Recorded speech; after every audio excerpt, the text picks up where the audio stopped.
नमस्कार दोस्तों। आज हम इस वीडियो में इलेक्ट्रिकल की और कुछ इम्पोर्टेंट ऑब्जेक्टिव क्वेश्चन के बारे में डिटेल में डिस्कशन करेंगे। और अगर आपको वीडियो अच्छा लगता है तो सब्सक्राइब जरूर कीजिएगा। तो देखो आज का वीडियो शुरू करते हैं। आज का पहला क्वेश्चन है द बबल और small circle on the output of not gate और नॉर गेट रिप्रेजेंट। देखो जो नॉट गेट होता है और जो नॉर गेट होता है उसमें जो बबल या स्मॉल सर्किल रहता है वो एडिशन को रिप्रेजेंट करता है या सब्सट्रैक्शन को रिप्रेजेंट करता है या प्रोडक्ट को या कॉम्प्लीमेंटेशन को रिप्रेजेंट करता है।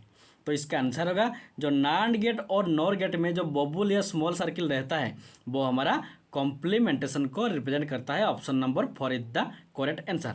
देखो ये जो गेट है ये नॉट गेट का फिगर है और ये नॉर गेट का है। जो नॉट गेट होता है वो एंड गेट जैसा ही है लेकिन नॉट गेट में एक बबल ज़्यादा है, और जो नॉर गेट है वो और गेट जैसा ही है लेकिन नॉर गेट में एक बबल है, और ये जो बबल रहता है ये हमारा कॉम्प्लीमेंटेशन को रिप्रेजेंट करता है। जैसे कि अगर नॉट गेट जो होता है उसका आउटपुट अगर जीरो होगा तो नॉट गेट में क्या होता है उसका आउटपुट 1 होगा, और अगर एंड गेट में आउटपुट 1 रहेगा तो नॉट गेट में उसका आउटपुट 0 रहेगा। और जो और गेट होता है उसका अगर आउटपुट 0 रहेगा तो नॉर गेट में उसका आउटपुट 1 रहेगा, और अगर और गेट का आउटपुट 1 रहेगा तो नॉर गेट का आउटपुट 0 रहेगा, क्योंकि 1 का कॉम्प्लीमेंटेशन 0 होता है और 0 का कॉम्प्लीमेंटेशन 1 होता है। तो इसीलिए option number 4 is the correct answer. Then देखो नेक्स्ट क्वेश्चन है the truth table given below. देखो ये जो ट्रूथ टेबल है ये कौन सी गेट का ट्रूथ टेबल है, एंड गेट का है, और गेट का है, नॉट गेट का है या नॉर गेट का है। तो इसका आंसर होगा ये जो ट्रूथ टेबल है ये हमारा एंड गेट का ट्रूथ टेबल है। Option number 1 is the correct answer. इस टेबल वेरी वेरी इंपॉर्टेंट है।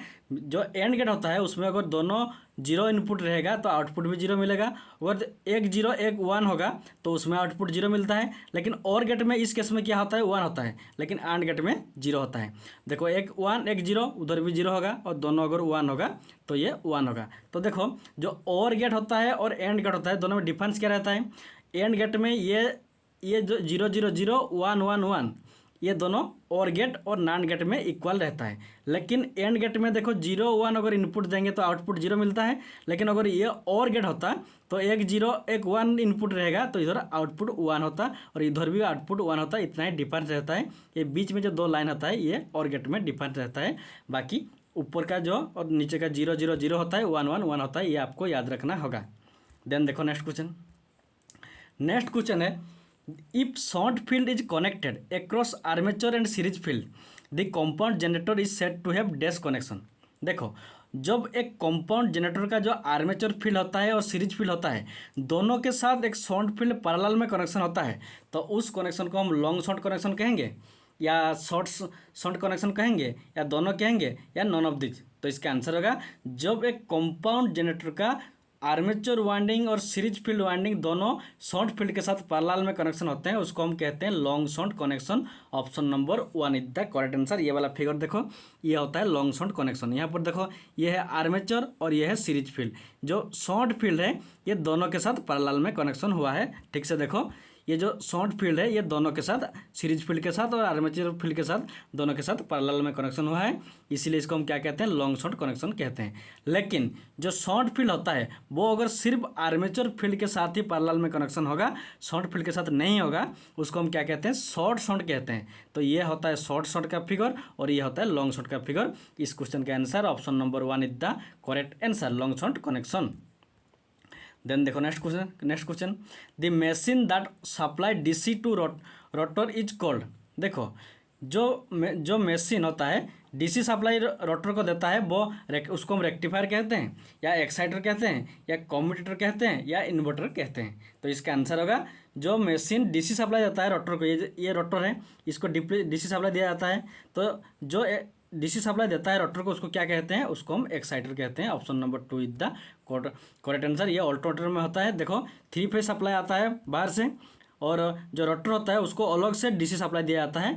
जहाँ से डीसी सप्लाई दिया जाता है उसको हम क्या कहते हैं एक्साइटर कहते हैं। तो option number 2 is the correct answer. Very very important question. Then देखो next question in Scott connection teaser transformer operate on 0.866 of पिट्स। देखो जो स्कॉट कनेक्शन होता है उसमें एक मेन ट्रांसफार्मर रहता है और एक टीजर ट्रांसफार्मर रहता है। जो टीजर ट्रांसफार्मर होता है उसको हम 0.866 में कनेक्शन करते हैं तो जो 0.866 होता है वो उसका रेटेड करंट का 0.866 होता है, या रेटेड वोल्टेज का 0.866 होता है, या रेटेड पावर का 0.866 होता है, या रेटेड इम्पीडेंस का 0.866 होता है। Very very important question. Scott connection में टीजोट ट्रांसफार्मर में जो हम कनेक्शन करते हैं 0.866 वो हमारा रेटेड वोल्टेज का 0.866 होता है। Very very important question. Option number 2 is the correct answer. ये फिगर देखो, ये हमारा स्कॉट कनेक्शन का फिगर है। इसमें यह होता है मेन ट्रांसफार्मर और यह होता है टीजोट ट्रांसफार्मर। देखो यहाँ पर 0.866, ये देखो 0.866 रेटेड वोल्टेज में कनेक्शन किया गया है। उसके बाद और एक इंपॉर्टेंट बात याद रखो, स्कॉट कनेक्शन हम कहाँ पर करते हैं, जहाँ पर हमें 3 फेज सप्लाई इनपुट मिलता है लेकिन आउटपुट में हमें 2 फेज मीन्स 3 फेज को 2 फेज में कन्वर्ट करने के लिए हम स्कॉट कनेक्शन करते हैं। Very very important. और इस क्वेश्चन का answer option number 2 rated voltage is the correct answer. Then देखो next question, operating time of Buchholz relay is of the order of.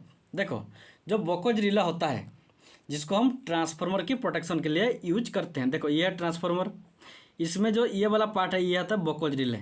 देखो ये ट्रांसफार्मर की मेन टैंक है और ये हमारा कंजर्वेटर है, दोनों के बीच में ये जो है ये होता है हमारा बोकोज रिले। तो ये जो बोकोज रिले होता है ये होता है उसका है इंटरनल स्ट्रक्चर। इस बोकोज रिले का इंटरनल स्ट्रक्चर ये है। तो जो बोकोज रिले होता है उसका ऑपरेटिंग टाइम मीन्स कितना कम टाइम में काम करता है, 0.1 माइक्रोसेकंड में, या 0.1 मिली सेकंड में, या 0.1 सेकंड में, या 1 सेकंड में ये हमारा बोकोज रिले काम करता है। तो इसका आंसर होगा जो रिले जिसको हम बोकोज रिले कहते हैं, जिसको हम ट्रांसफार्मर की प्रोटेक्शन के लिए यूज करते हैं, वो हमारा 0.1 मिली सेकेंड टाइम में काम करता है। मीन्स इसका ऑपरेटिंग टाइम कितना है, 0.1 millisecond. Option number 2 is the correct answer. Then देखो नेक्स्ट क्वेश्चन। नेक्स्ट क्वेश्चन है, in a DC generator copper loss will be nearly absent when the generator operating on dash load. देखो एक generator rotate कर रहा है तो कौन उसका लोड कितना होगा जब उसका कॉपर लॉस एब्सेंट मीन्स लगभग 0 के आसपास रहेगा। फुल लोड कंडीशन में कॉपर लॉस 0 के आसपास रहता है, या नो लोड कंडीशन में, या हाफ लोड कंडीशन में, या 3/4 लोड कंडीशन में कॉपर लॉस एक जनरेटर में एब्सेंट मीन्स लगभग 0 के आसपास रहता है। तो इसका आंसर होगा जब एक DC generator no load condition में होता है, कोई भी लोड नहीं होता है, तो उसका कॉपर लॉस क्या होता है ना, नियरली एब्सेंट लगभग 0 के आसपास रहता है। तो option number 2 is the correct answer. जब नो लोड रहता है उस कंडीशन में जो लॉस रहता है, ज़्यादा लॉस रहता है वो आयरन लॉस रहता है, ये आपको याद रखना होगा। लेकिन जो कॉपर लॉस होता है वो लोड के साथ, अगर लोड ज़्यादा होगा तो कॉपर लॉस भी ज़्यादा होगा, और अगर नो लोड रहेगा तो कॉपर लॉस एब्सेंट मीन्स 0 के आसपास रहता है। तो इसलिए option number 2 is the correct answer. Then देखो नेक्स्ट क्वेश्चन। नेक्स्ट क्वेश्चन है, the negative voltage regulation of a transformer is possible with. देखो जो एक ट्रांसफार्मर की नेगेटिव वोल्टेज रेगुलेशन कब होता है, जब इंडक्टिव लोड रहता है, या कैपेसिटिव लोड रहता है, या रेजिस्टिव लोड रहता है, या एनी लोड, कोई भी लोड होगा तो नेगेटिव वोल्टेज रेगुलेशन होगा। तो इसका आंसर होगा जब कैपेसिटिव लोड रहता है ट्रांसफार्मर में तब क्या होता है, नेगेटिव वोल्टेज रेगुलेशन होता है। Option number 2 is the correct answer. एक फॉर्मूला होता है IR cos theta plus minus IR sine theta, ये होता है वोल्टेज रेगुलेशन का फॉर्मूला। ये जो पॉजिटिव होता है ये हमारा इंडक्टिव लोड के लिए, और जो नेगेटिव साइन होता है ये हमारा कैपेसिटिव लोड के लिए। और जो नेगेटिव वोल्टेज रेगुलेशन होता है ये कैपेसिटिव लोड में ही होता है, जो पॉजिटिव प्लस के लिए होता है। तो option number 2 is the correct answer. Then देखो, देन नेक्स्ट क्वेश्चन देखो, आउट ऑफ द फॉलोइंग, देखो next question, out of the following system of distribution which system offer best economy. देखो इधर एक डीसी सिस्टम का डिस्ट्रीब्यूशन सिस्टम है, और एक AC single phase distribution system है, और AC 3 phase 3 wire distribution system है, और AC 3 phase 4 wire distribution system है। इनमें से कौन सा distribution system mostly economy best economy होता है।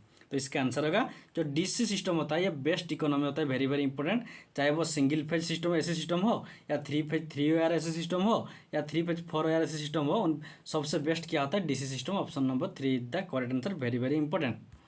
देन देखो नेक्स्ट क्वेश्चन।